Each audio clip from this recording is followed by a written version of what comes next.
Buenas tardes amigos de Belén Digital, estamos esta tarde en el Florense TV, transmitido acá desde el Cantón de Belén para todos ustedes amigos con mucho cariño de esta tarde con un invitado muy especial, don Antonio Álvarez de Santi, precandidato del Partido Liberación Nacional, con el que tuvimos un interesante programa por Radio Victoria 1180M y quedaron muchas preguntas en el aire, así es que vamos a darle a todos aquellos que vamos a tener un extracto de estos programas en nuestra próxima edición del Florense. El periódico El Florense va a estar circulando, si Dios quiere, después de Semana Santa, el lunes siguiente, después de Semana Santa, con 10.000 ejemplares, y vamos a tener una interesante entrevista o un extracto de esta entrevista con don Antonio, y también vamos una exclusiva con doña Nuria Marín, que vamos a concretar una entrevista el día de mañana y vamos a estar hablando de temas internacionales. Así es que el periódico El Florense de esta edición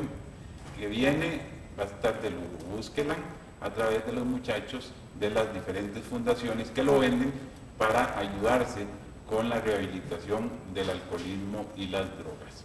Antes de dar inicio, vamos a ir a nuestra introducción con don Antonio Álvarez de Santi.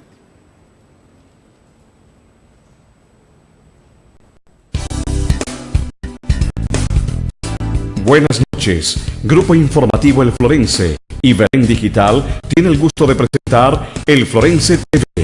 Bajo la dirección de Alberto Salazar, trataremos temas de actualidad con nuestros invitados. 60 minutos transmitiendo el acontecer nacional a través de la señal de belendigital.net. Grupo Informativo El Florense, formando opinión por el rescate de los valores de la gran familia costarricense.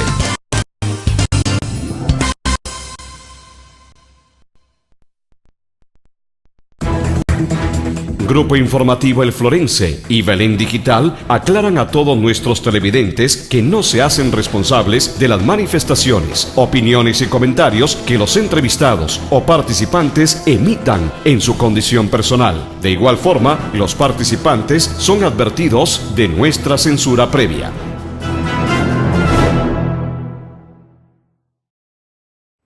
Empezamos amigos. Antes de iniciar, sí queremos pedir las disculpas del caso por la transmisión del día de ayer. Nosotros estábamos y habíamos anunciado una transmisión en directo desde el Parque de Barba de Heredia, pero la verdad la municipalidad no nos dio las condiciones necesarias y el asunto se volvió incontrolable. Habían muchas personas, no había seguridad. Tuvimos que suspender inclusive el programa de radio, así es que de verdad les pedimos disculpas por el inconveniente, y a las personas que estaban esperando el programa de los jueves, pues de verdad disculpas, esto normalmente no pasa. El próximo jueves, después de Semana Santa, recuerden, a las 6 de la tarde nuevamente la revista digital enseñándole a las mujeres a bailar el baile del vientre, y un montón de caballeros viendo, porque es un baile que a muchos les gusta. Así es que señora, mira, si usted desea aprender el baile del vientre y darle vida a su matrimonio, que tal vez la cosa no ande muy bien, pues vea el programa del próximo jueves. Dos muchachas, una instructora, enseñándoles a bailar el baile del vientre. Así es pues que va a estar muy bien eso, don Alberto. sí, claro, yo se lo recomiendo, ya nosotros lo hemos visto, hemos estado ahí, y la verdad es que es un baile muy bonito, muy sensual, hay que reconocerlo, y nunca está de más, señora, que usted se anime y aprenda a bailar, y tal vez, como le digo, a su esposo le llame la atención y pueda bailarle a su esposo ahí en privado. Pero bueno, de este viernes en 15 días, doña Yolanda Acuña, diputada del Partido de Acción Ciudadana y, según parece, futura jefe de fracción. Pepe, buenas tardes. Buenas tardes a la audiencia de www.belendigital.net. Como lo hicimos en la promoción durante estas semanas, hoy nos encontramos con el licenciado Antonio Álvarez de Santi, conocidos por todos, precandidato del Partido Liberación Nacional. Aparte de eso, una persona que ha estado en la función pública en varios lugares, ha servido a la patria, y hoy va a conversar con ustedes, va a exponer sus ideas Vamos a recordarle que todo el que quiera hacer la consulta a Antonio, www.belendigital.net. Don Fernando nos hará el favor de pasar las consultas y don Antonio va a contestarles una por una. Don Antonio, buenas tardes. Y sobre todo conociendo el nivel de audiencia y de seguimiento que tiene en las redes sociales y cómo ha venido popularizándose, lo cual pues por supuesto es una gran ventaja que el Florense por un lado pueda tener esta ventana en otra línea de comunicación, además de la radio y del periódico, y también que aquí en Belén se tenga una vía de comunicación del nivel de tamaño que está teniendo esta vía. Don Antonio, para entrar en materia, porque en el programa de radio no nos dio tiempo, don Antonio, un tocayo suyo, enfermero, nos llamaba y nos hacía la consulta sobre la crisis que está viviendo la Caja del Seguro Social. En uno de sus micros que pasa usted por... Hemos visto cómo en este país, como dicen sabiamente nuestros abuelos, a todo perro flaco se le pegan las pulgas. Y el gobierno, lejos de asumir su responsabilidad con la crisis de la Caja del Seguro Social, ha dicho que los empleados, que los sueldos, que los días libres. Y entonces yo me pregunto, ¿con qué motivación estos señores están trabajando? Yo no sé, bueno, usted ve, su papá fue médico, pero no hay dinero, don Antonio, que paguen cuidar un enfermo a la 1 o 2 de la mañana. Esto lo digo porque mi esposa es enfermera, mi mamá fue enfermera, y no hay dinero que lo pague, por más que quieran darle. Y aún así, los salarios son malos. Y le pongo como ejemplo, mi esposa con una simplemente no tiene trabajo, o sea, para pagarle menos. Entonces, la motivación de la que usted nos habla en sus programas de televisión, no hay justicia social dentro de nuestra querida institución que se supone protege la seguridad social de este país, ¿no? Sí, yo hablaba casualmente en esa entrevista de que soy hijo de quien fue un médico en la Caja por más de 30 años. Papá ya falleció, pero trabajó toda su vida en la institución y trabajó en la época en que no habían celulares, ni habían beepers, ni había otro sistema de comunicación más que un teléfono, que era de 4 dígitos. Y nosotros muy pequeños, había fines de semana en que no podíamos salir de la casa porque si había una emergencia tenían que localizar. Entonces aprendimos a vivir lo que es eso que usted habla de que en las madrugadas ir a visitar a los enfermos, porque era la época de los médicos que no salían en las noches.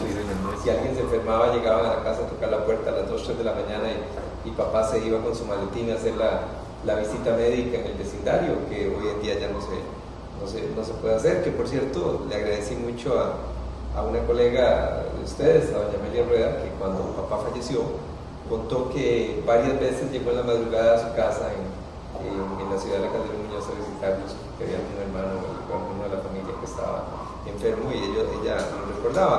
Pero es cierto, es una profesión de un gran humanismo, además de un nivel de entrega fuera de serie.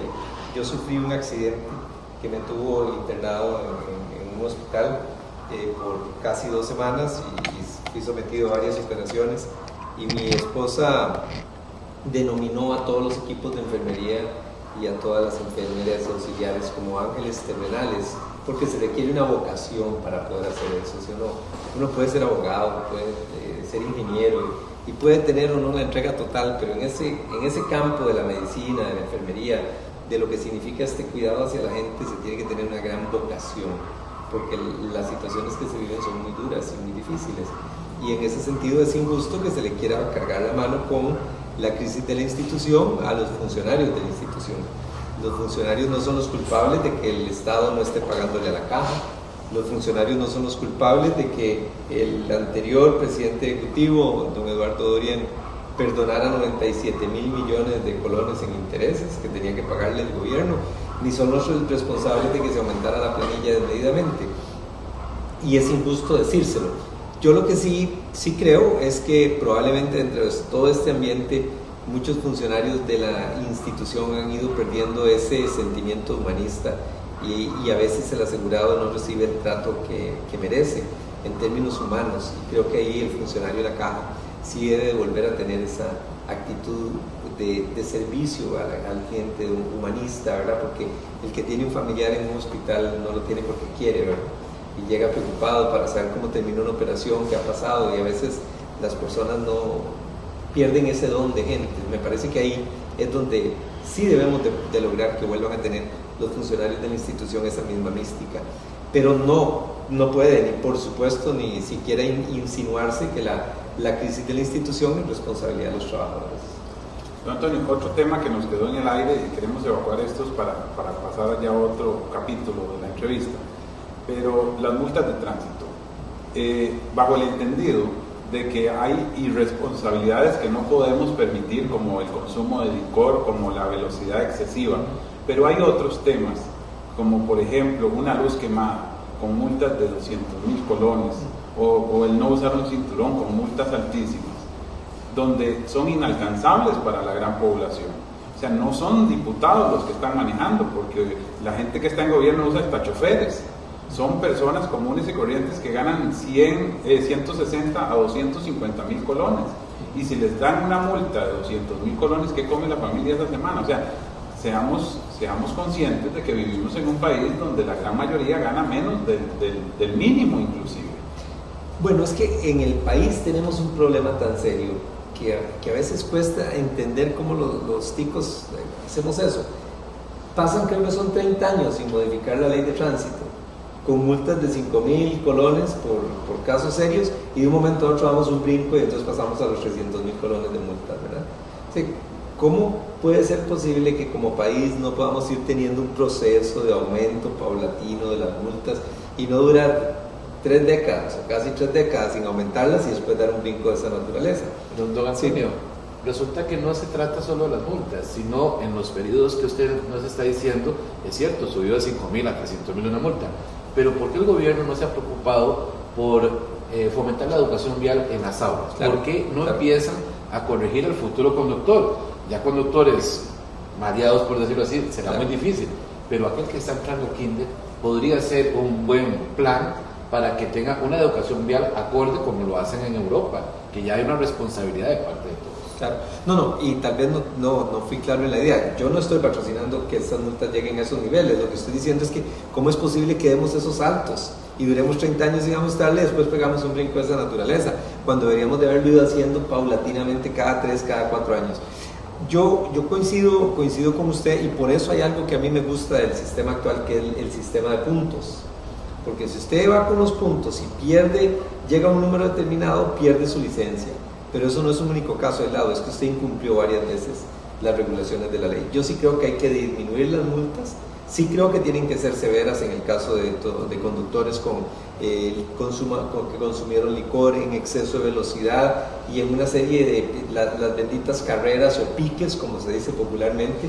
O sea, que uno los ve, cómo va a ser posible que vaya gente, coja una calle porque es recta y no tiene huecos, y se pongan en la madrugada a hacer ahí carreras, a ver quién gana, apostando, etcétera, etcétera, que es una zona donde pueden ir ciclistas, bueno, es de noche, pero motociclistas que vienen del trabajo, gente que va ahí a la orilla de las calles y puede tener un accidente y fallecer. En general me parece que ahí hay que ser muy drástico, aún así no creo que las multas deban ser de ese tamaño, pero creo el tema de la educación vial, que tenemos que trabajarlo, y el tema de los puntos para retirar licencia a los que negligentemente incurren de manera reiterada en multas. Ya tenemos algunas consultas en Facebook, Fernando.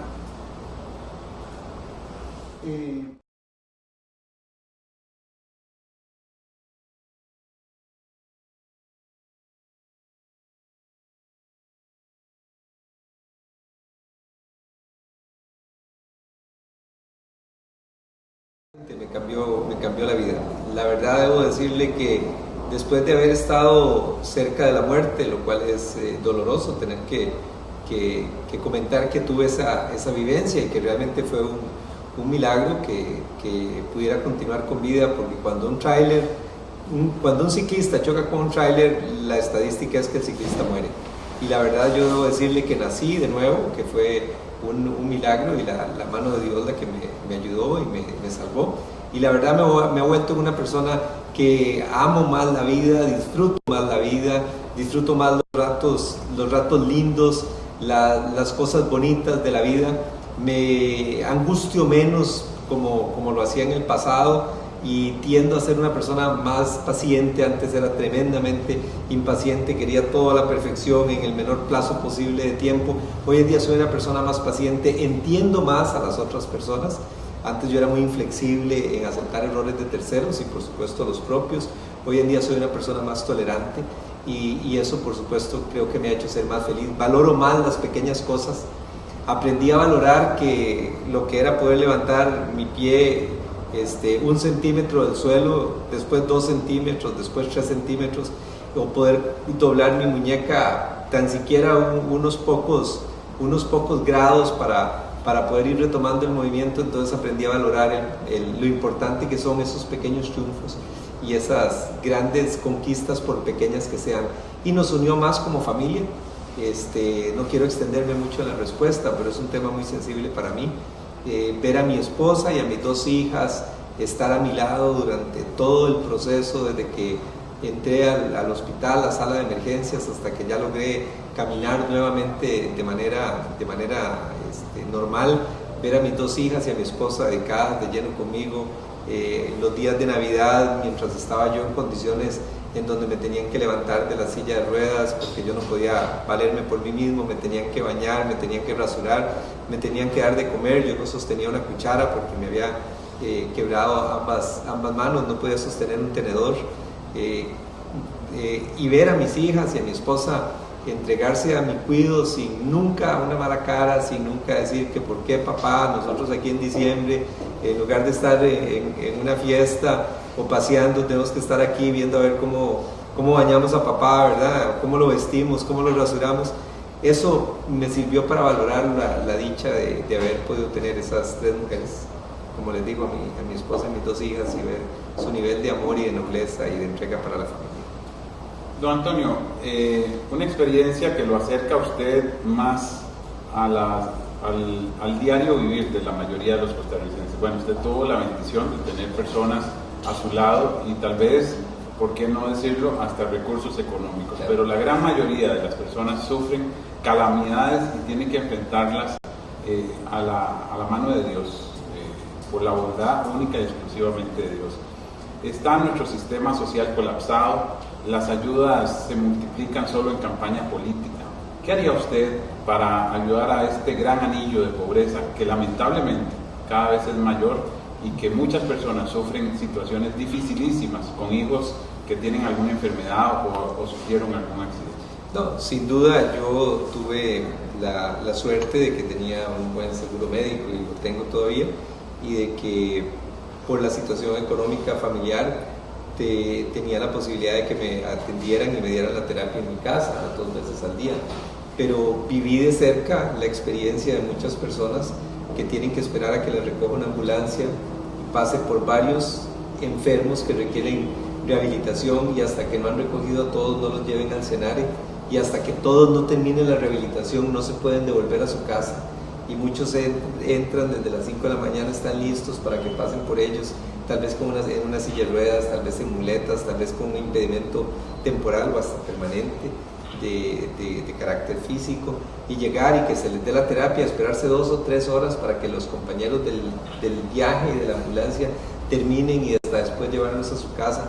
Debo decirle que estos ciudadanos y ciudadanas no merecen eso, y nuestro sistema de seguridad social tiene que cambiar, y nosotros tenemos que transformar la institución para que la gente pueda recibir un tratamiento oportuno y no tenga que pasar por esos dolorosos procesos de las filas y de las complicaciones que se dan. Es muy triste, es muy triste ver que, o se lo pongo diferente, para mí fue una dicha tener una terapia que me permitió que pudiera volver a mover las manos, porque las tenía prácticamente como que si estuvieran inmóviles después de que me quitaron los yesos. Y eso fue porque recibí la terapia de inmediato y la tenía 2 veces al día. Y me he encontrado gente en la calle que le dan terapia hasta 4 semanas después de que se le liberan las manos. Imagínense 4 semanas con las manos inmóviles o inmovilizadas y empezar a mover los músculos. En el caso mío fue al día siguiente que me quitaron los puntos y que ya el médico autorizó que pudiera, y me liberó las manos y autorizó el proceso, y aún así me costó mucho. Imagínense gente que espera 4 semanas para que le den una cita y los puedan atender después 1 o 2 veces por semana.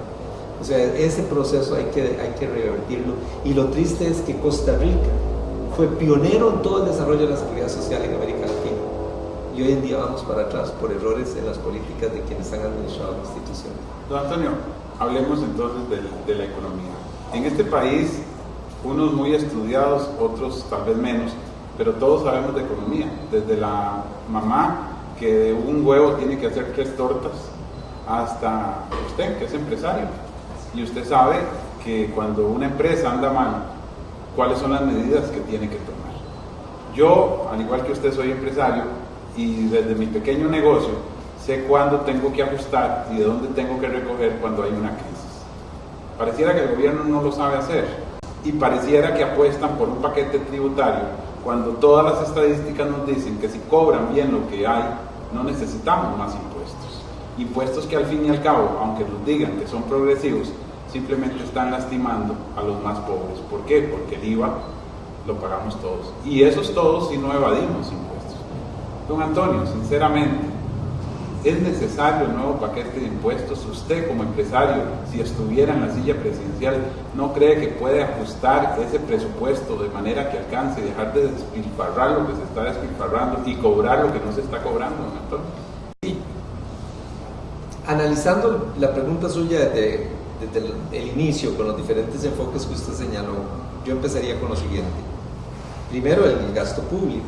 O sea, no es posible que no hay dinero para muchas de estas cosas que hablamos en términos de programas de rehabilitación, ambulancias, etcétera, pero usted ve que viene el aumento salarial, a los empleados públicos se les da 5.000 colones y a los diputados 150.000 colones de aumento. ¿Cómo es posible que eso pase? O sea, para el empleado público solo puede haber 5.000 colones porque el Estado no tiene dinero, pero para el diputado 150.000 colones. O sea, ahí empezamos a ver que las cosas van mal. Gastos en viajes, gastos superfluos, innecesarios, que no conducen a nada, ¿verdad? Que no son necesarios para la buena marcha del Estado, pero que se mantienen ahí. Por supuesto hay que recortar esos gastos, y no hay otra forma de hacerlo, que es una política estatal en donde diga, educación es invertir, poner un viaje es un gasto, no voy a cortar en educación porque eso es una inversión, pero voy a quitar esos viajes o esos aumentos de salarios desmedidos. Pero por el otro lado hay un serio problema en cuanto a la cantidad de dinero que el Estado tiene y si requiere de más dinero, y ahí yo sí creo que es inevitable tener que hacer un ajuste de impuestos. Me parece que es necesario. Creo que la vía que se escogió probablemente no fue la mejor. La propuesta que vino casi que elaborada por el PAC va a significar que el sector medio de nuestra sociedad es el que va a terminar pagando la factura más cara. El empresario va a pasar el IVA en los costos y después lo deduce, pero el consumidor final termina que pagarlo. Si usted va al médico, tiene que pagar ahora bueno, no ha pasado la ley, pero va a tener que pagar un impuesto. Si va donde el abogado, va a tener que pagar un impuesto que antes no se pagaba, y eso va a golpear más a los sectores medios de la sociedad. Y sí, por supuesto, hay que ser muy drástico en el cobro de los impuestos, porque no puede ser que en el país hay gente que no paga, no se les cierran los negocios, atrasados en la caja, que no se les pone un sello para que no puedan abrir la puerta hasta que no se pongan al día, aspirantes a puestos públicos atrasados en la caja y nada pasa, ¿verdad? Que debería ser un requisito. Si usted está atrasado en la caja, no puede ser candidato a alcalde, no puede ser candidato a regidor, candidato a la presidencia, candidato a diputado, etcétera, ¿verdad? Porque toda esa parte hay que irla cambiando. Pero me parece que hay otras preguntas ahí, y estoy aquí extendiéndome un poco, pero son temas muy difíciles de poder tratar en corto. Don Fernando. Pregunta más, ¿cuánto duró su periodo de recuperación, don Antonio? ¿Cuánto tiempo duró todo eso desde el accidente hasta el momento en que usted ya se siente sano? Que yo lo ubico en 6 meses. Desde que yo puedo decir ya volví a la normalidad, para mí fueron 6 meses. Poco menos de 2 semanas en el hospital, después en silla de ruedas porque no podía usar mi pierna ni las manos, y ahí me tenían que movilizar alzado, y no podía bañarme por mis propios medios, pero no me podía mojar las manos, ¿verdad? Y no podía ponerme de pie con muletas porque no podía apoyar la pierna ni usar las muñecas. Ese proceso fue como de 6 semanas. Después de eso ya vino la etapa de la andadera, después del bastón y finalmente volver a la normalidad. Yo lo ubico el proceso en 6 meses, medio año. Sin duda eso le transformó a usted como persona, o sea, Sí. el punto de vista tuyo tuvo que cambiar. Sin duda, nunca pensé que eso me fuera a pasar. Uno cree que eso le pasa a los demás, pero que no le pasa a uno. Pensar que fue la última vez que salí que pudo haber sido la última vez que salí de mi casa y que me despedí de mi esposa, me impactaba mucho los primeros días cuando estaba en el hospital, y por eso entendí que cada día hay que vivirlo como que si fuera el último día y que hay que valorar más toda la parte espiritual y la riqueza del amor familiar por encima de otras cosas que son como agua en el desierto, ¿verdad? Simplemente ilusiones, oasis en el desierto, esas alucinaciones, ¿verdad? Que no es la parte importante de la vida. Yo creo que fue una buena lección de vida Y es haber bonito, pasado esta triste es experiencia. bonito aprovechar esta vivencia de don Antonio, que de hecho la plasmó en un libro, La Salida, Las salidas. que ha sido bastante leído y muy recomendado. Quiero aprovechar para mandarle una felicitación a todos los y las trabajadoras del Centro Nacional de Rehabilitación. Ayer don Antonio precisamente está cumpliendo 35 años de fundación del centro hospitalario. Los que hemos tenido pacientes ahí, podemos dar fe de lo que don Antonio estaba diciendo, la entrega, la mística, el cariño hacia las personas para un proceso de rehabilitación. Para esos funcionarios, las felicitaciones, y es bueno reconocer el esfuerzo que hacen. Claro. Ahora estamos dando la lucha para ver si se puede terminar de construir el gimnasio en el centro de rehabilitación, poder La famosa darle piscina para techo, que esté bien, para sí. la hidroterapia, que estuvimos hablando en un programa de radio. Sí. No, Antonio, usted tuvo ese proceso debido a que aquí hay un irrespeto, y voy a retroceder un poquitito, a los que andan en 2 ruedas.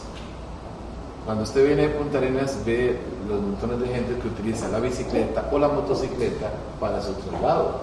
Y es un medio que, aparte de ser muy bueno físicamente, económicamente es fabuloso. Usted, llegando a la presidencia de la República, impulsaría las famosas ciclovías como hay en Europa y en Asia. Claro, sin duda, sin duda. El país necesita ciclovías, va a reducir el uso de vehículos, va a permitir que la gente haga ejercicio y combate el sedentarismo, ¿verdad? Y por supuesto va a lograr que exista una convivencia en las vías públicas entre peatones, atletas, ciclistas, motociclistas, carros y trailers, ¿verdad? Para que todos podamos convivir en donde es la vía de movilización para todos, ¿verdad?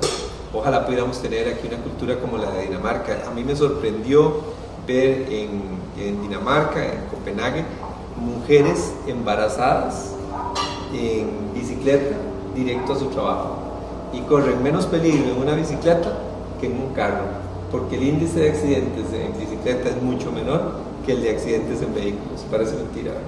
En el caso del accidente sabemos que hay un proceso judicial y que usted está luchando para que si se da algún tipo de indemnización sirva para una gran obra que está impulsando. Sí, yo estoy en la parte judicial que inicia de oficio, porque fue un caso de lesiones culposas. Estoy reclamando una suma de dinero como indemnización por los diferentes costos y pérdidas que tuve en general, ¿verdad?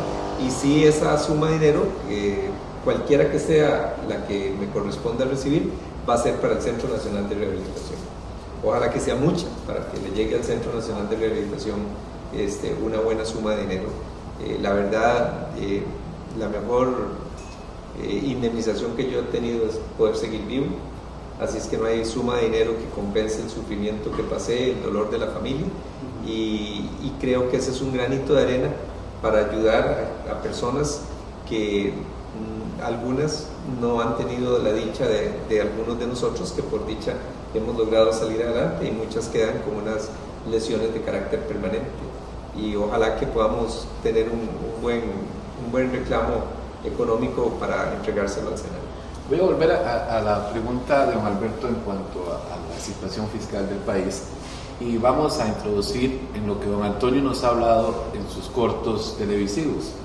Don Antonio es una persona, empresario exitoso, que ha logrado mantener sus empresas a flote.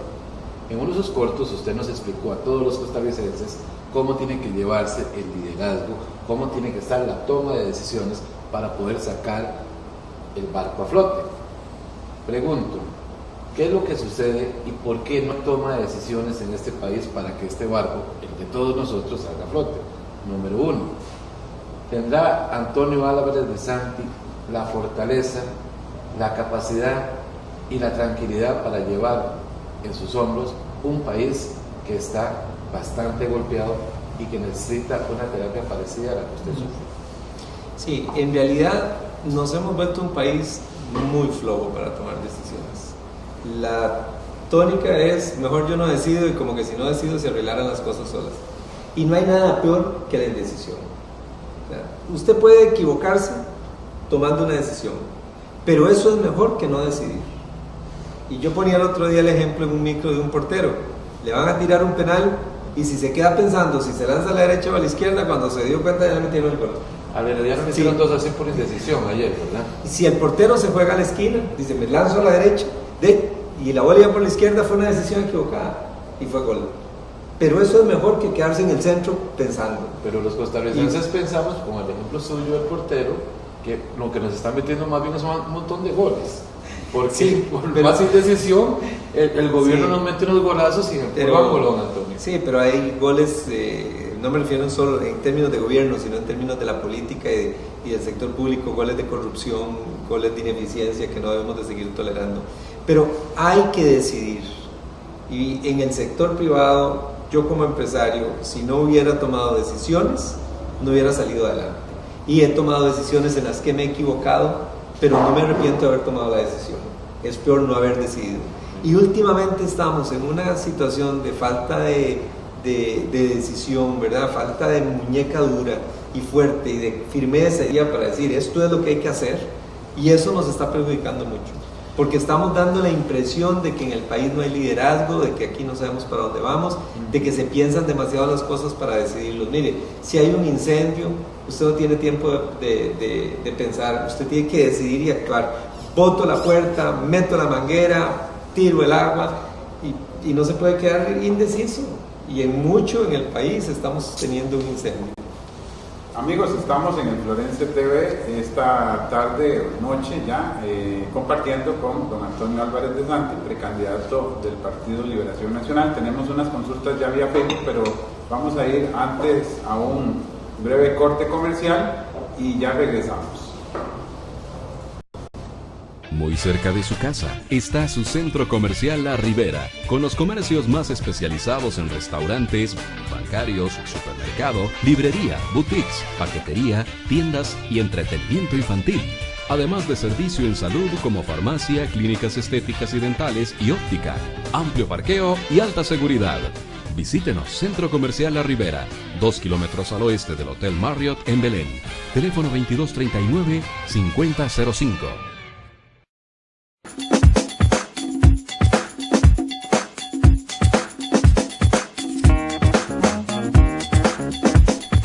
Les hago una invitación para que conozcan nuestras instalaciones de gimnasia artística aquí en Belén.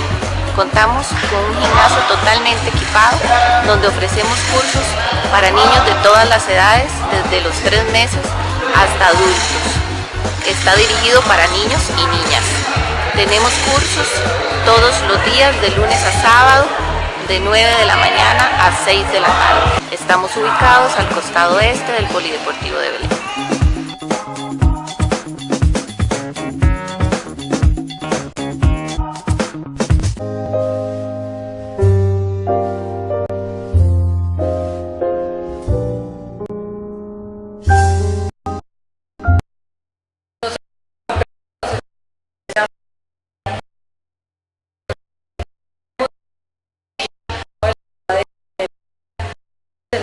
Panelería. Tenemos más de 30 años especializándonos en la ergonomía y belleza de su oficina, con muy buenos precios y grandes descuentos. Estamos ubicados en Paseo Colón, contiguo al Centro Colón, y tenemos las oficinas y fábrica en San Antonio de Belén, de la antigua Comanía, 50 metros norte. Nuestros teléfonos 2293-6317 o 2255-1623. confirmamos, estamos en el Florence TV compartiendo esta tarde con don Antonio Álvarez de Santi, precandidato del Partido de Liberación Nacional y amigo de este medio de comunicación. La verdad, nos sentimos muy a gusto de tener a don Antonio aquí, porque algo que lo hace especial y diferente de los demás es que le podemos preguntar lo que queramos. Y nunca su jefe de prensa nos ha dicho, envíenos la pregunta antes. Y eso queremos, don Antonio, de verdad darle las gracias y decirlo públicamente, porque preguntamos lo que queramos. Y la sonrisa es natural, ¿verdad? También no es fingida, como nos pasó a nosotros una vez, ¿verdad? Sí, bueno, sí, vamos a ver, pero de verdad le agradecemos. Además soy vecino, porque yo tengo aquí una quinta en San Rafael de la Mala. Entonces paso por aquí 2 fines de semana por Belén para ir a nuestra casa. Ahí paso yo con un día de los fines de semana y Semana Santa. Nosotros no somos de ir a la playa y esas...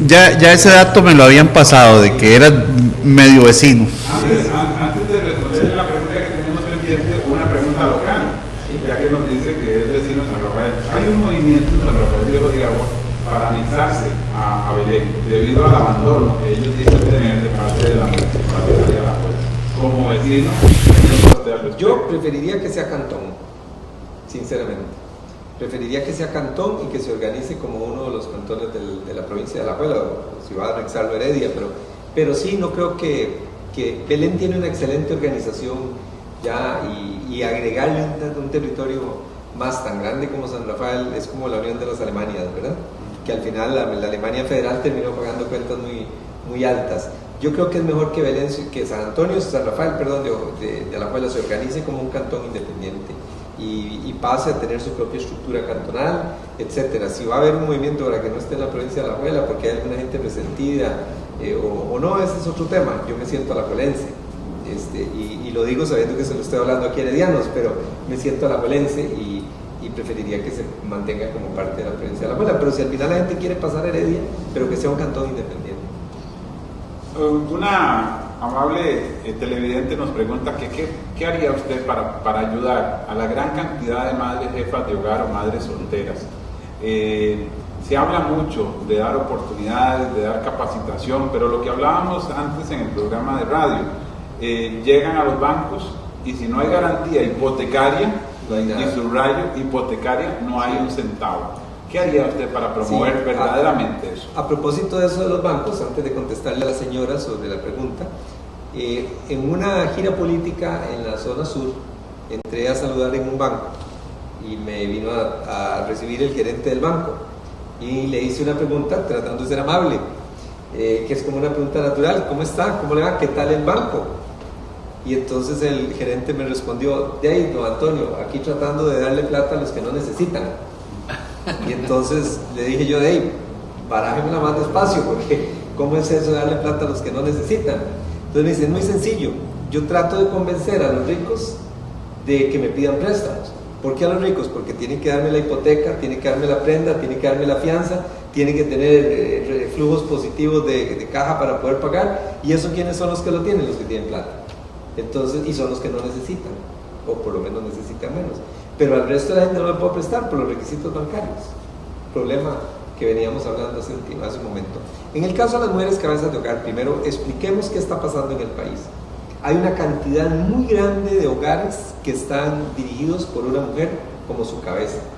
Y esto en muchos casos se refiere a mujeres que no han tenido la oportunidad de prepararse, que no reciben apoyo de sus parejas, padres, papás, de los hijos o esposos o exesposos, y que tienen que sacar adelante a sus hijos solas y sin haber tenido una académica o laboral que les permita poder desarrollar una actividad laboral.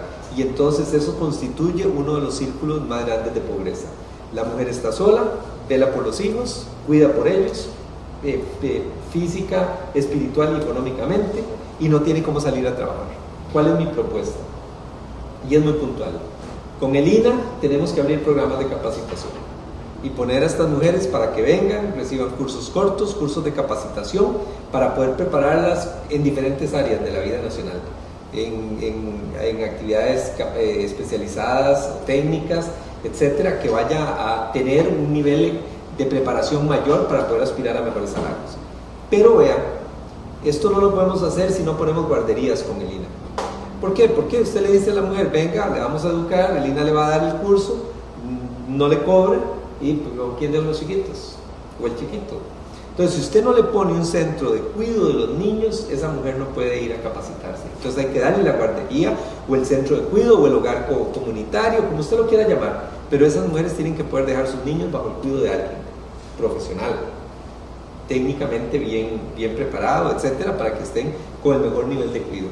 Tercero, terminada la capacitación, el INA tiene necesariamente que tener una bolsa de empleo para incorporarlas a la vida nacional, a la vida laboral. Porque si usted las capacita, les cuida a los hijos y al final les dice, vaya a buscar trabajo, no va a poder hacerlo. Entonces el INA tiene que tener sistemas de bolsas de empleo para poder incorporarlas en la vida laboral del país. Pero cuando uno dice esto, la gente dice, ay sí, pero ¿cómo no? Si el INA es una institución superavitaria, tiene más dinero del que gasta o del que utiliza. Es una institución que tiene recursos, que además está muy cerca del sector privado, conociendo las demandas del sector privado. En el sentido de decir, necesitamos operarias de máquinas de coser o de máquinas industriales de determinado tipo, o necesitamos personas para determinadas actividades culinarias, etc. Entonces se puede ir montando el programa bien planificado para irlas capacitando en las áreas en que podemos saber que después pueden conseguir empleo. Si nosotros no hacemos eso y seguimos dando los diarios de Limas y toda esta ayuda, no vamos a sacarlas de la pobreza. Entiéndase bien, yo no estoy diciendo que no hay que darles los diarios de Limas y la ayuda por parte de Limas, por supuesto que hay que hacerlo. Pero si usted hace eso, toda la vida van a tener que seguir recibiendo el diario. Si las capacitamos y las incorporamos a la fuerza laboral del país, vamos a tener gente que va a estar ganando y viviendo en mejores condiciones económicas cada día. Que eso nos trae a otro tema que son las microempresas, pero antes vamos a escuchar dos consultas más que tenemos. Adelante, Fernando. Okay. Hay una que se puede considerar relacionada con lo que está diciendo precisamente don Antonio. Dice, un tocayo tuyo, Antonio Cantero, dice, don Antonio, en cuanto a las ayudas para las pymes, ¿qué puede hacer un ciudadano que desee desarrollar una pequeña empresa si al presentar su propuesta y solicitar la ayuda pertinente se topa con una serie de requisitos y papeleos que conllevan un costo, algunas veces elevado, y que al final se convierten en una traba, si se puede decir así? Llámese fiadores para préstamos, papeleos y requisitos para patentes y permisos en las municipalidades. Y que al final no todas las personas que tengan una buena idea empresarial pueden elaborarla con facilidad. Sí, definitivamente hay que simplificar la parte crediticia para pequeña y mediana empresa. Yo hablaba hace un rato del ejemplo y emprendedurismo, hablaba de los muchachos que uno encuentra en una universidad. Me dice un muchacho, mire, mejores notas, soy informático, las mejores notas, mejores ideas, proyecto de graduación considerado innovador, tengo muy buenas ideas y necesito financiamiento para montar una empresa para software. Y voy al banco y me piden la hipoteca. ¿Qué nos puede dar de garantía? ¿Qué es lo que usted tiene? Yo lo que tengo es el talento, es mi inteligencia. Sí, pero eso no vale. El mismo caso que señala el señor Cantero, probablemente, ¿verdad? Entonces tenemos que cambiar los criterios de los requisitos y la mentalidad de las políticas para pequeña y mediana empresa. Hay que buscar que capacitemos al deudor o al futuro empresario, que se le dé capacitación, que se le controlen los flujos de caja. Me parece que la institución tiene que tener unas buenas oficinas de seguimiento para poder ayudarlo a controlar el flujo de caja, cómo manejar los ingresos, las cuentas por cobrar. Sí, porque el banco no va a perder. No, por supuesto. Y facilitarle los recursos para que se pueda ir adelante. Tuve un video de chat sobre este tema el miércoles y una señora de Milena Sevilla, bueno, no me acuerdo el nombre exacto de la señora, montó una empresa para producir aceites a partir de la semilla de la uva. Y Banca Mujer del Banco Nacional la ayudó, la sacó adelante, la capacitó y ahora ya tiene 3 niveles de la empresa. Produce la semilla, distribuye al mayorista y la próxima semana abre una tienda de venta al minorista que se llama la Casa de la Uva. Y el éxito de los aceites es que es un aceite natural a partir de la semilla de la uva, que ha operado muy bien con personas irradiadas, que están en quimioterapia, etcétera, y tiene una gran cantidad de ventajas sobre cualquier otro tipo de aceite. Milena Servilla, y el negocio es Servilla Natural. Bueno, y habla maravillas del apoyo de Banca Mujer, que la ayudaron, la capacitaron, le han dado seguimiento y la han sacado adelante. Bueno, eso es bueno saber que existen esas buenas experiencias. Lo que hay que hacer es ir promoviendo más, y además ya no solo para las mujeres, sino también para los hombres. Además, nos comentaba que el INAM le había dado una cantidad importante de cursos junto con el INE, separados, para la capacitación como pequeña empresaria, y ahora ya no es una pequeña empresaria, ya es una mediana empresaria con un buen crecimiento, ¿verdad? En nuestra página web está ese videochat, por si desean verlo en algún momento. Tenemos 3 consultas más. Vamos a tratar, Fernando, de ser breves porque ya nos queda poco tiempo. Son preguntas de contenido, pero vamos a hacer las respuestas más breves. Don Luis Alvarado nos dice: acá en Belén somos muy deportistas y nos gusta la gente deportista. Vemos que a usted le gusta el deporte. ¿Cómo lograría Belén ser sede de los Juegos Nacionales? Hace años queremos serlo. Bueno, no solo quieren ser sede, sino que han sido ganadores de los Juegos Nacionales en varias oportunidades, ¿verdad? Así es. El primer ganador en Palmares, en el primer Juego Nacional. Sí. En realidad, le soy sincero, no conozco cómo es la normativa para otorgar lo de los Juegos Nacionales. Entiendo que se llevan cada 2 años ya adelante los lugares designados, pero por supuesto, me parece que se justifica más un cantón que ha sido uno de los más sobresalientes en todo lo que es el desarrollo humano y el manejo de eficiencia a nivel de la municipalidad, etcétera, y con uno de los mejores índices de desarrollo, y sin embargo creo que sería conveniente que se les diera la oportunidad, pero no quisiera mentirle dándole una respuesta de cómo se elige o cómo hacemos para que se le destine como el lugar para los juegos, porque la verdad no conozco la mecánica de escogencia. Tenemos otras 2 consultas más. Dice don Pablo Fonseca: esta es una pregunta un poco comprometedora. Dice: don Antonio, ¿por qué usted renuncia a Liberación Nacional y por qué luego regresa a Liberación Nacional? Yo sentí que ante los cambios que se dieron en el país cuando 2 expresidentes fueron juzgados por delitos de corrupción, que ya después llegaron a los tribunales de justicia, me pareció que el Partido de Liberación Nacional se comportó como un partido con miedo, con temor, con vergüenza, en lugar de abrir las puertas y decir saquemos a las personas cuestionadas de aquí, más bien actuó como con temor de que ahora nos van a tocar a nosotros, ahora aparecerán los liberacionistas. Yo hubiera querido un partido más fuerte en la denuncia, más fuerte en la reacción, más fuerte en jalar el mantel para que se cayeran los vasos que ya no servían, y más bien servir una nueva mesa con instrumentos limpios. Y ahí sentí que el momento era más bien fundar un nuevo partido y hacer un rompimiento con Liberación Nacional. Pero ¿qué sucedió? Que al final de cuentas los costarricenses han observado cómo la proliferación de partidos pequeños más bien está promoviendo la ingobernabilidad, y que nada ganamos con tener en la asamblea 5 o 6 fuerzas políticas que no se ponen de acuerdo ni para un minuto de silencio. Y llegué a reconocer que fue un error dejar al Partido Liberación Nacional y dar la lucha desde afuera cuando debía de dar la lucha desde adentro, y decir: aquí yo tengo derecho a reclamar un espacio y yo tengo que asumir la responsabilidad de levantar un grupo en donde podamos traer gente nueva, gente honesta, que señalemos a los corruptos, que corramos gente que no merece estar en el partido, y más bien dar la lucha desde adentro. Y reconozco que fue un error el haber medido el partido. Al final, nuestras denuncias fueron confirmadas por sentencias de los tribunales de justicia que condenaron a personas de Liberación Nacional vinculadas por estos actos de corrupción, pero me parece que la lucha hay que darla adentro, y hoy viendo que Liberación Nacional es el partido más grande de Costa Rica y que lleva 2 gobiernos seguidos, hay todavía una responsabilidad ciudadana mayor de que hagamos una lucha por lograr que sea una Liberación Nacional preocupado por buscar la igualdad social, por buscar las oportunidades y por gobernar con gente trabajadora, buena y honesta. Ok, don Antonio, tenemos otra pregunta de María del Mar Fernández.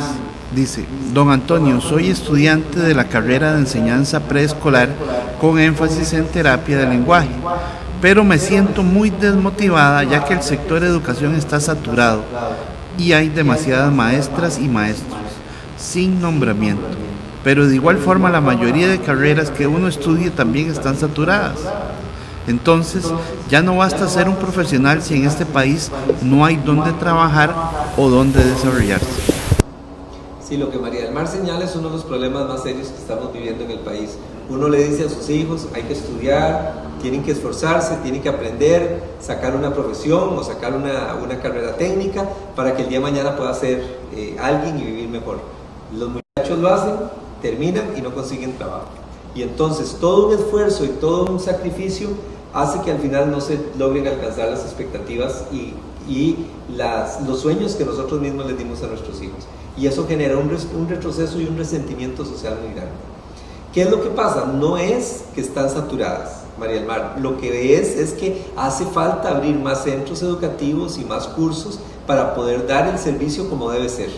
Yo le puedo decir, nosotros que estamos en la zona atlántica donde producimos banano, ¿cuántas escuelas que hay ahí no tienen todavía laboratorios de cómputo, no tienen programas de kinder o de preescolar? ¿Cuántos todavía niños reciben clases en aulas o en programas que son casi unidocentes? Aunque la estadística diga que ya no hay clases de escuelas unidocentes, son prácticamente unidocentes.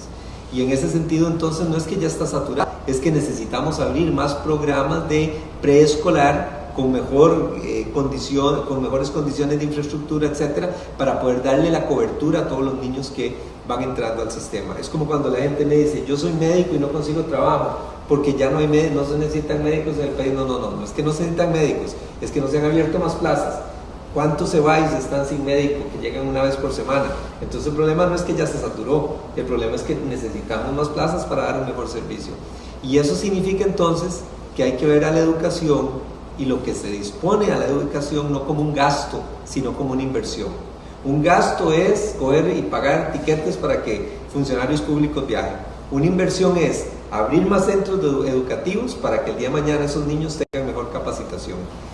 Don Antonio, yendo al Partido de Liberación Nacional, viene la elección, usted es precandidato, pero se enfrenta a una maquinaria electoral que el expresidente Luis Alberto Monge califica como una ambición desmedida de poder, refiriéndose a los Arias.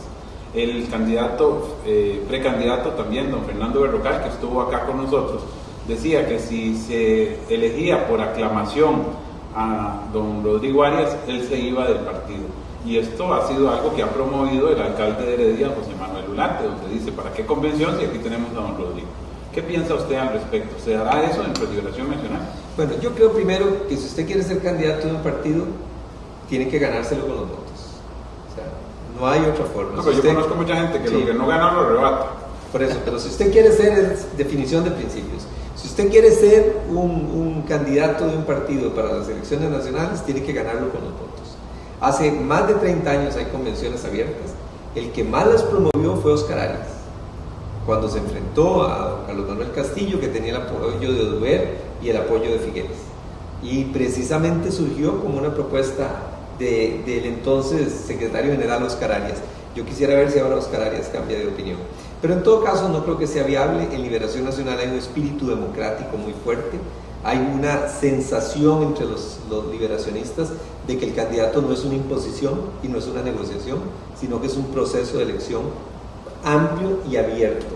Y no veo prácticamente ninguna posibilidad de que esa situación se pueda llegar a dar. Lo que pasa es que el candidato, aquel que muchos seguimos, y yo reconozco que yo fui uno de ellos en la juventud, en mi juventud, aquel Óscar Arias que predicaba socialdemocracia se ha transformado. Porque el mismo Guido Sáenz, el ministro, dijo que Óscar le dijo, uno me salió güero, ¿verdad? Un magistrado, y los que decíamos, al igual que usted, la reelección jamás se iba a dar, se dio, y la dio hasta la cuarta.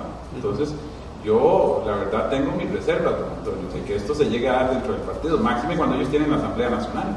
Sí, pero además tiene que ser un 75% de la Asamblea Nacional, y en la Asamblea Nacional hay fuerzas monguistas, ahora figueristas, que resurgió con la llegada de José María, arayistas, alvaristas, otoñistas, tiene gente independiente, grupos que respaldan a la presidenta. Entonces, decir que en esta asamblea usted va a tener el 75% para poder hacer una asamblea cerrada me parece que es prácticamente imposible. Y creo que la presión pública sería muy fuerte porque tendría un olor, para decirlo más Y claramente. también, don Antonio, perdón que me interrumpa. No, por favor. Si eso sucede, es un clavo contra la liberación nacional en el ataúd. ¿Sí? Porque inmediatamente nuestro partido se viene abajo. Bueno, antes de hablar de las encuestas, vamos a atender Sí, otra consulta. hay una muy interesante, por lo menos una dice así: los diputados del PLN quieren inmunidad para delitos en función pública. O sea, está tal cual, ¿verdad? Por mucho han sido lo más criticado en los últimos días. ¿Cómo ve usted, don Antonio Álvarez de Santi, como precandidato del PLN, esta situación? Me parece una barbaridad, algo a lo que hay que oponerse. Hoy lo escribí en Twitter y está en mi Facebook. No podemos aceptar eso. Vea qué grave. Si yo soy abogado o soy médico y hago un mal ejercicio de mi profesión, me acusan por malpraxis. Pero si soy político y hice algo malo en mi función, entonces tengo inmunidad toda la vida. O sea, tal vez no hagan algo malo, somos personas muy, muy nobles y no van a hacer ninguna estafa, pero queda la duda. Pero es una malpraxis. Imagínense que si eso pasara, en este caso, el caso Cruzitas, no podría ser juzgado hasta que no se le levante la inmunidad a los funcionarios. Con 38 diputados. ¿Cuándo va a conseguir 38 diputados? Además, vea que injusticia. Un magistrado dicta una sentencia, igual que un juez superior o un juez de primera instancia. Al juez y al juez superior lo pueden juzgar por prevaricato, al exmagistrado no, porque es un delito funcional. No, me parece una barbaridad, me parece un privilegio odioso. La gente tiene que dar cuentas, tiene que responder por sus actos. Y déjenme decirle algo, porque la gente dice, es que es muy fácil hablar porque está en campaña. No, déjenme contarle. Cuando yo salí del Ministerio de Gobernación y Policía, salí con 4 juicios como ministro. 3 juicios de extranjeros indeseables que había expulsado yo de Costa Rica y que me demandaron. Solo una demanda era por el equivalente hoy en día de 3.000 millones de colones. Y tuve que defenderme como abogado y por dicha no tuve que pagar honorarios. Y gané los 3 juicios. El cuarto era que me acusaban por abuso de autoridad porque un guardia rural detuvo a alguien y entonces se le ocurrió acusar al ministro porque era el responsable de que lo hubieran detenido. Y tuve que ir a declarar, etcétera, y decir, no, mire, yo soy ministro, pero yo no puedo responder por lo que hacen todos los guardias rurales. Y todo eso fue después de haber terminado el cargo. Entonces conozco lo que es salir del cargo a seguir con juicios en contra. Pero ni a pesar de haber pasado esa situación, creo que debe existir esa inmunidad. Es un privilegio odioso que solo va a favorecer que se tapen los actos de corrupción. Don Antonio, nos quedan unos minuticos nada más y queremos referirnos, desde el programa de radio estamos tratando de referirnos al tema de las encuestas y no podemos, pero bueno, vamos a hablar de las encuestas. Don Rodrigo Arias, un 9%, usted anda por arriba de ese margen. Don Johnny, aún pues muy por arriba, viene saliendo del desfile de la luz, está en conciertos, el hombre sale hasta en las cajitas de Conflex, pero vemos en Johnny un candidato o un precandidato que se desinfla muy rápido, tanto así fue que doña Laura le ganó en menos de 2 meses. Una persona que no escribe en un periódico, que no vemos propuestas de él, que es más farandulero que otra cosa, que viene de Pueblo Unido como regidor, que eso pocos lo saben, pero de ahí viene don Johnny, no es del riñón liberacionista. ¿Cómo ve usted las encuestas? ¿Cómo lee los resultados? Bueno, en realidad prácticamente el margen que hay en todas las encuestas es Johnny de primero, yo estoy de segundo, José María Figueres de tercero y Rodrigo Arias de cuarto. Digamos, ese es como el orden que hay en la mayoría de las encuestas. En algunas hay diferencias mayores o menores en general. Yo lo que le puedo decir es que en estos tipos de encuestas hay que fijarse en algunos pequeños datos que no son todavía por quién voy a votar. Y esos datos son, por ejemplo, por quién jamás votaría o quién tiene opiniones negativas. Y ahí sí me parece que hay un margen muy grande de opiniones negativas hacia don Rodrigo y un número muy grande de gente que dice que jamás votaría por él. Y le digo que hay que fijarse en lo de las opiniones negativas y en por quién no votaría, porque tampoco es que la gente hoy está tomando la decisión por qué voy a ir a votar, porque no es mañana. Es como que a nosotros hoy nos pregunten aquí a cuál portero ponemos en la selección de Costa Rica en el Mundial de Brasil. Y entonces la verdad es que uno dice, mira, pero no se me ha ocurrido, pero el Mundial de Brasil es en 2 años. Entonces podemos decir el nombre del portero que ayer jugó mejor o que ayer paró un penal, pero en el fondo no estamos convencidos de que ese sea el portero. Bueno, igual con las votaciones, van a ser dentro de 2 años, tampoco es que la gente en este momento está diciendo que yo ya sé que es ese. Entonces por eso es que es importante a estas alturas ver qué nivel de opiniones negativas tiene cada uno. Y ahí debo decirle que me siento contento en que dichosamente la opinión negativa de la gente con respecto a mi persona es baja y la opinión positiva ha ido creciendo, y ya habrá tiempo para definir por quién se va a votar, pero sí veo una situación muy complicada para Rodrigo Arias de cómo revertir esas opiniones negativas. Llegó don Antonio a un techo porque tiene varias encuestas de que está ahí con ese, no baja, no sube. Yo no me animaría a decir en este momento que si hay o no hay un techo, yo creo que todavía es prematuro. Yo me sentiría optimista de que puedan las cosas ir cambiando hacia futuro. No creo que la gente esté en este momento planteándose el tema de manera directa. No ha empezado una campaña todavía nacional como para poder decir qué va a pasar. Yo me sentiría optimista, pero eso no quiere decir que esté triunfalista o que crea que ya todo está decidido o va a ser muy fácil. Va a ser una campaña muy difícil, vamos a enfrentarnos contra grupos que van a tener muchísimo dinero y que hay algunos manejos previos en diferentes entidades del poder y que no va a ser fácil ganarles, pero estoy optimista en que podremos salir adelante. Una última pregunta, ¿puede usted o cree usted que Liberación Nacional gane una tercera elección con el gobierno que los costarricenses perciben de doña Laura Chinchilla? Veo a la oposición tremendamente dividida, no veo la posibilidad de una sola fuerza. Creo que Liberación ganará las próximas elecciones y por eso me parece que al final los costarricenses le van a poner mucha atención a la Convención de Liberación, porque van a sentir que ahí se está eligiendo el presidente. Y si uno ve la encuesta, la última encuesta dice Liberación Nacional 42% de respaldo, y el partido que sigue es el PUS con 11, y después el PAC con 8, y el Libertario con 3, y después el PASE y Fuerza Democrática y todos los demás para abajo. Entonces, en ese escenario donde el partido que le sigue a Liberación de 42% a 11%, la posibilidad de que se derrote a Liberación Nacional es muy difícil. Por eso en la Convención de Liberación la gente va a decir, aquí estamos eligiendo presidente, y va a poner más cuidado del que nosotros hoy en día creemos que la gente está fijándose. Tenemos una última consulta antes de despedir el programa del día de hoy. Don Antonio, esta te la hago yo. Perfecto. Yo soy miembro de Liberación Nacional y fui presidente de la Juventud Liberacionista acá en Belén. Liberación ha perdido la mística, don Antonio. Ha perdido completamente la mística. La veíamos en la Catalina, ya desapareció. Eso pues le causa a uno como liberacionista una gran tristeza. Además, veo la estructura del partido, la electoral, completamente anotada con Rodrigo Arias. ¿Y eso usted cómo lo ve? ¿Cómo ve este partido así, con una estructura electorera, tirando líneas completamente hacia un candidato? Yo veo eso con gran preocupación.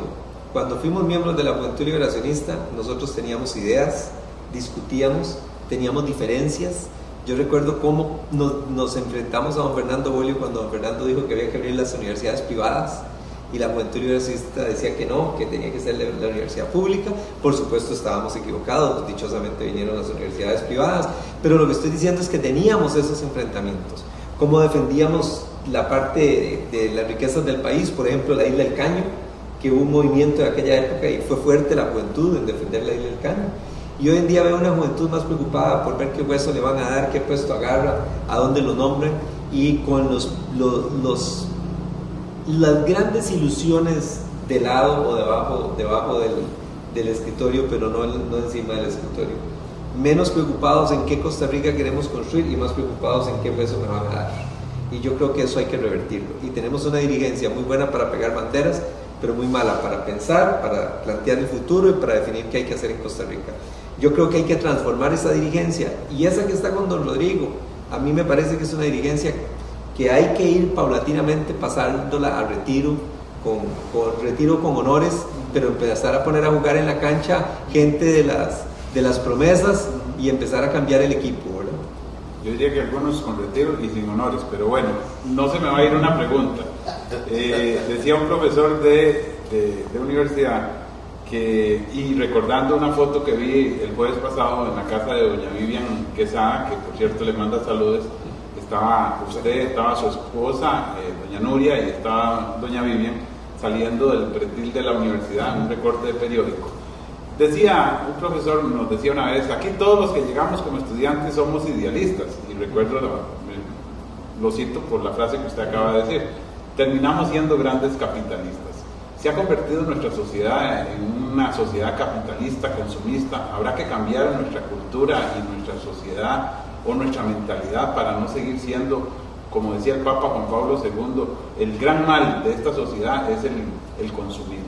Sí, yo no diría capitalista, más bien diría consumista y materialista. Y tenemos que agregarle a eso muy pasivo. Entonces tenemos que cambiar por una sociedad de más valores y por una sociedad también más proactiva. No podemos ser el país donde ponemos la señal de alto hasta que han habido 3 accidentes. Tapamos las alcantarillas de que 4 carros se han ido en el hueco, ¿verdad? Cambiamos la luz roja del semáforo después de que hubo un atropello. Tenemos que ser una sociedad más proactiva y por supuesto de más valores. Más valores que rescaten las cosas buenas de la familia, la unión familiar, que luchen contra las drogas, el alcoholismo, las patologías sociales, que vuelvan a retomar valores cívicos del costarricense, votar, pagar impuestos, luchar contra la corrupción, en fin, la igualdad de género, eliminar y combatir la violencia en el hogar. Creo que tenemos que volver a rescatar todos esos valores o en algunos casos construirlos, porque no los hemos tenido en el pasado, y tener una sociedad más rica en los valores, en la búsqueda de la felicidad, pero con principios como honradez, etc. Y por supuesto, mucho más proactiva y menos pasiva. Don Antonio, gracias por acompañarnos en el Florense TV, de verdad. Gracias, doctor. Todo un caballero, todo un amigo de este medio de comunicación. Y yo creo, como ciudadano, que si don Antonio logra transmitir e ilusionar a la población, pues lleva bastante caminado. Porque la política, amigos y amigas televidentes, es el arte de ilusionarnos. Y si a esa ilusión le sumamos realidades y promesas cumplidas, va a ser mucho mejor. Vamos a ganar todos los costarricenses, y don Antonio ha estado transmitiendo mensajes muy positivos que creo que es conveniente ponerles cuidado. Pepe, nos vamos. Agradecerle a la audiencia de Belén Digital y lo que siempre hemos promulgado tanto en el Florense Radio como en la televisión y en la prensa escrita: costarricense, medite su voto. Su voto es muy importante, no es lo que la estructura le diga, es lo que usted y su corazón piense. Buenas noches. A todos los que nos han acompañado les comunicamos que la próxima semana no tenemos programa porque estamos en Semana Santa. Los llamamos a meditar y a reflexionar, a hacer una mejor sociedad y a compartir con nuestros seres queridos, ya que vamos a tener más tiempo de estar en las casas. Nos volvemos a encontrar el próximo jueves con el baile del vientre. O sea, vamos a pasar algo así como del cielo a otro lado, pero bueno, el baile del vientre es muy bonito, ¿verdad? Los invitamos, 6 de la tarde, jueves, en la revista digital El Florense, y doña Yolanda Acuña, diputada del Partido de Acción Ciudadana y creemos jefe de fracción, que va a venir a informarnos sobre lo que está pasando y el berenjenal en el que se ha metido el Partido de Acción Ciudadana después de la aprobación de este paquete de impuestos, aunque le dicen reforma algunos. A todos los que nos han escuchado y nos han visto a través de belendigital.net, les damos las gracias. Que Dios los bendiga y nos volvemos a encontrar de hoy en 15 días.